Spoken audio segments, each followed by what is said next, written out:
So I think Mr. Clinton said we want the best education in new life.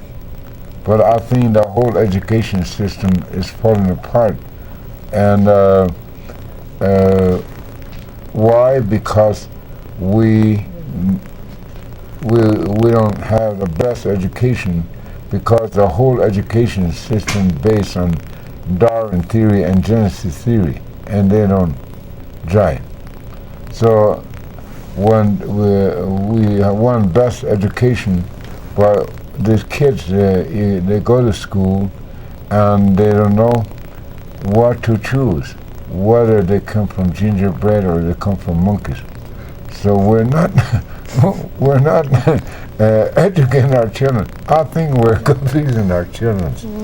I've heard you say often, grandfather, that children and businessmen alike carry their brains in their suitcase, or in their backpack. Yeah, I see all the kids now, they have their brains in their backpack. And a good thing when I was tucked away in the bushes, I didn't have no backpack to put my brains in. It's there, so talking direct, that's the best way. So I think the whole world was our school one time and our playground. So perhaps I'm the last one who came out of bushes. So and then I came back into this concrete jungle, and it's very confusing. There's a brown cloud hanging over our head, and everything is contaminated. The rivers, lakes, and oceans, and the air, and everything we eat is contaminated. So our mind is not really clear, and our physical body is not in good health. And so that's why the society are hollering, we need more doctors, and we need more doctors and nurses, and we need more pills and more knives. And so people need a lot of spare parts. So the society have to sit along that road and with a knife and fork, and somebody call like, who wants a liver, who wants a head, or pieces, so or who wants a lung, or like a kidney, or like that. So everybody seems like needs spare part, like that. So I think we should put our head together and to gosh, the Creator come and reorganize, to recreate our mind, body, and spirit. Now we behold again. See. And the prophecy is that we have choice in the next generation to do this.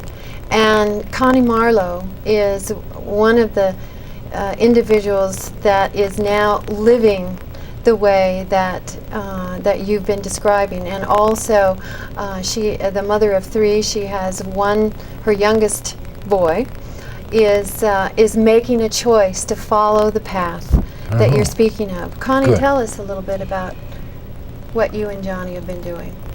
Well, I've spent a lot of time with grandfather here, and I've listened very carefully, and I have come to the realization that what he's speaking of, that what he's carrying is clues to how to live in the future, in this world, in balance with the rest of creation. And when my son, at the age of 7, decided to drop out of school, I had enough knowledge of a broader perspective that I could allow him to do that and turn him over to the unseen forces of the universe. Because I have come to understand that trust is the key to the magic, is the key to the being in harmony with the universal mind. And so, in my opinion, there's nowhere to run now in this culture. And I feel that if someone has the courage to live and perhaps model a new way of being, that's our only alternative, because there's no place to go. Now, at the age of 7, he would have been in the 1st grade, Right.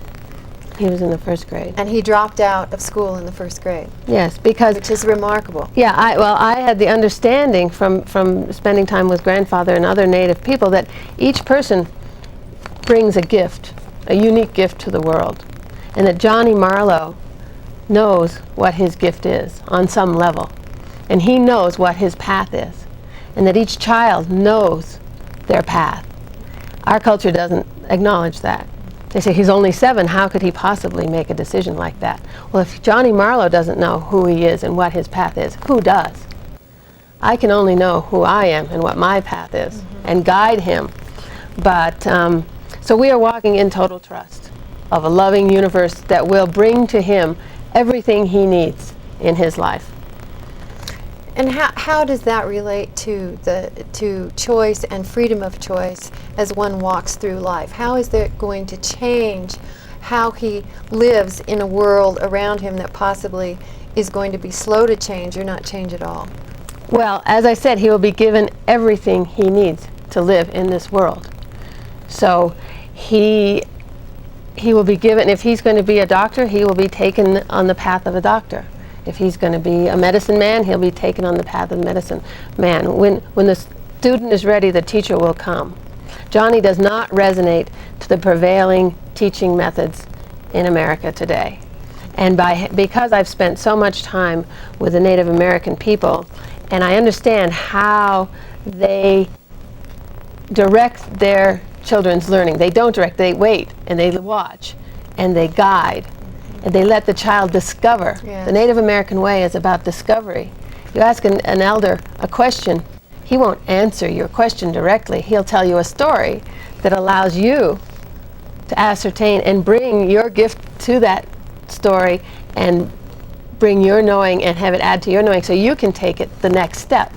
And that's what, it's my opinion that the Native people have been holding clues for us, and that it's up to us, the white people, as leaders of the world, to take those clues and put them to work in our life, because those clues have to do with the true nature of the universe. Now, you came to this in the last decade. Yes. You came to these understandings in the last decade. Alongside with Johnny, how are you personally living your life with these understandings? Well, I walk in total trust. I mean, I listen to the clues that are given me. I call circumstance, I consider to be an agent of the divine, of the universal mind that will guide us. The Indians, you hear the signs, we're waiting for the signs. Well, I live my life by the signs, because the universe will tell you where to go and what to do. The universe loves you. Grandfather expresses that. He says, the Creator is waiting for you to come back to him. He will dust you off, he will brush you off, and he will hold you and love you.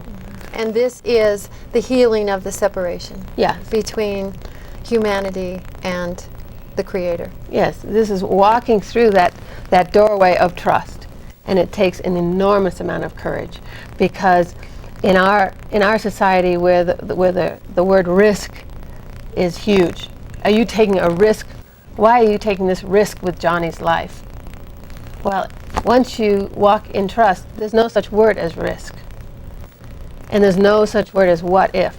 You cannot have a what if when you walk in total trust. Is there a difference between trust and faith? I think so, because faith, to me, faith is something, there's a space between you and your faith.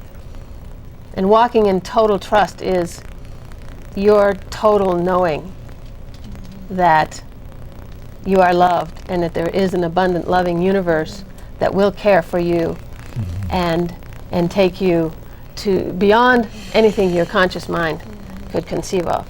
We have a very, I guess the word would be misinformed understanding of abundance in our culture, because abundance to many people means lots of money and lots of things, lots of stuff.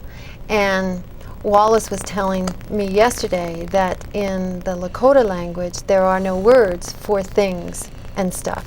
Mhm.